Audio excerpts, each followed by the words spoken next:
Hey guys, welcome back to another episode. In this video I'm going to build a 1440p and 4K gaming PC monster using only PC parts that you should be able to find in stock near MSRP. I'm going to run you guys through the building process, and after we completed the PC build, we're gonna look at what type of frame rate you should be able to expect, and I've tested no less than 22 games in total for you guys in both 1440p and 4K resolution. I'm also going to include some ray tracing comparison between AMD and Nvidia, and as probably a few of you guys already know by now, AMD's new Radeon cards now offers DX12 Ultimate and ray tracing support. In case there is any game you want me to include for future benchmarks, make sure to leave it down in the comments down below. If you want videos more often, please smash the like button and subscribe and turn on the notifications bell so that you know exactly when new content is released. All items you see me using can be found linked up down below. So let's get started, and we got some really powerful components for today's build, and I've actually gone out and picked up a Radeon RX 6700 XT, but yeah, let's start taking a greater look at the CPU pick first. This is the Ryzen 5 5600X, AMD's latest and greatest 6-core and 12-thread CPU. This one comes in at around $270 with a base and boost clock of 3.7 and 4.6 respectively. This processor, guys, is a beast. The Zen 3 based 5600X is actually one of the best budget gaming CPUs to date. Taking a look at a quick comparison overview shows that the 5600X, yes indeed, does great in games. In order to install the CPU, we gonna need a motherboard, and coming in at around $100, this is the Gigabyte B550M DS3H, a high quality budget motherboard that I've actually been using in several PC builds now. It got support for overclocking, both memory and CPU, and we actually find decent heatsink over the VRM, and the motherboard offers 4 DIMM slot support with dual channel support, so yeah, you do have the future proof option of slotting in another 2 DIMM slots later down the road if you are ever running short. In order to install the CPU, it is all just a matter of powering up the triangle located at the lower left side corner of the CPU with the triangle on the motherboard socket. Pull back the retention arm, line up these said triangles, and simply drop the CPU in its socket. Return the metal arm back down, and that is pretty much it.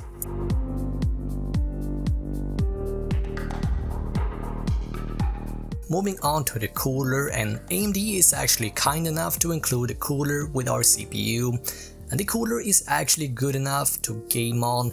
The 5600X, however, does run a little bit hotter than what you probably would expect, but AMD has told us that this is by design, so it is really nothing to worry about. The installation process is super simple. Line up the screw holes, then carefully secure the cooler in a pattern something like so until you feel resistance. Now don't forget the CPU fan cooler cable, and this one goes to the CPU fan header found on the top middle of the motherboard. And that, guys, brings us over to RAM, and for today's build we gonna go with this. This is the Corsair Vengeance LPX. It got 16 GB and it currently sits around $70. This is actually one of the best budget kits on the market. Please keep in mind that you wanna pick up at least a 3000 to a 3200 kit RAM speed. This is actually a great sweet spot in terms of price and performance. So how do you go about installing this? Well, you simply find a notch on the DIMM slot, and you want to match up this with the corresponding notch on this slot. Pull back the clips for the second and the fourth DIMM slot, and then it is just a matter of sliding both sticks into place, and that is pretty much it.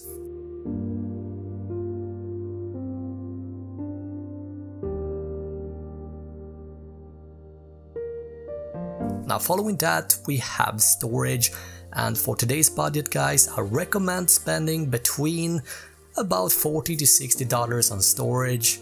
I recommend picking up an M.2 drive, as these have been gone down in price quite significantly over the years, and they offer lightning transfer speeds and super speedy loading screens that will melt faces. So to me, yeah, this is pretty much a no-brainer. And with that done, yeah, we got the case, and this one comes from Colink called Citadel Mesh. In my opinion, this is one of the best budget friendly cases that is out there right now, that offers great cooling and loads of RGB for just about $70. Now the slight disadvantage with the Citadel is that it can be quite tricky to find, especially if you're located in either US or Canada, and so a great option for you guys would be the Cooler Master MB311L instead, which offers similar build quality and cooling performance for just about $60. But before we go ahead and install the motherboard, we first need our IO shield. This one comes included inside the motherboard box. You want to simply pop in with these circular audio holes located at the bottom, and then it is just a matter of sliding in the motherboard and secure it using the screws that comes provided by either Cooler Master or Colink. Grab the power supply, slide it into its slot, make sure that the fan is facing downwards and secure it. Now in today's video I'm not gonna go over the cabling, and if you're curious you can watch pretty much any of my previous gaming PC builds for exact detail how you should go about setting everything up. And yeah, with that said guys, let's turn our attention to our graphics card. This, yeah, once again is the Radeon RX 6700 XT. This is AMD's latest RDNA 2 based GPU with support for DX12 Ultimate and ray tracing, with target at 1440p gaming at very high graphics. Thanks to 12 gigs of VRAM, 4K is very much possible, although because of the rather small bus width and infinity cache, 1440p is in the end of the day where this card shines the most. Looking at a ray tracing side-by-side comparison between the RTX 3060 and the 6700 XT, we see that the 6700 XT does fairly well, and it is awesome to see that finally AMD is putting up some serious fight against Team Green. Now spec wise, again, because the 6700 XT has 12 gigs of VRAM, you got enough for 4K gaming. And to give you guys a better idea where the 6700 XT sits in terms of performance, here is a pretty good overview. Now, because of the ongoing GPU shortage, the 6700 XT can be a little bit tricky to find at the right price. Now, I do recommend you guys to stay calm, and I recommend you guys to not rush into the first deal you can find. The 6700 XT launched at $480. Right now though, it can be found for as much as $1300. Now, I don't recommend you guys to spend anything more than $550. I will be linking up the best deals I can find down below. Now, if you can't seem to find one at the right price, I recommend having a look at the 1650 Super or the 1660, but yeah, keep in mind guys, these are meant for 1080p gaming. Another alternative can be to pull the trigger on an APU with built-in graphics as a stopgap until prices are back to normal again. Anyway, if we take a look at the gaming benchmarks running a wide range of some of the most popular games right now, we can see that the 6700 XT is able to provide high and smooth frame rate in most of the games tested. Again, for 1440p, I recommend a high to very high settings with ray tracing, and for 4K, medium to high is what your target should be if 60 FPS is your main target, and I do recommend that you turn off ray tracing here. Now here is what the final part list is looking like, and you find all PC parts listed down below. Now this video took a lot of time to complete, a lot of testing has been done here, so please guys leave a like or a dislike if you enjoy this type of content, and subscribe to never miss any of my future gaming PC builds. Thank you so much for watching, have an awesome day.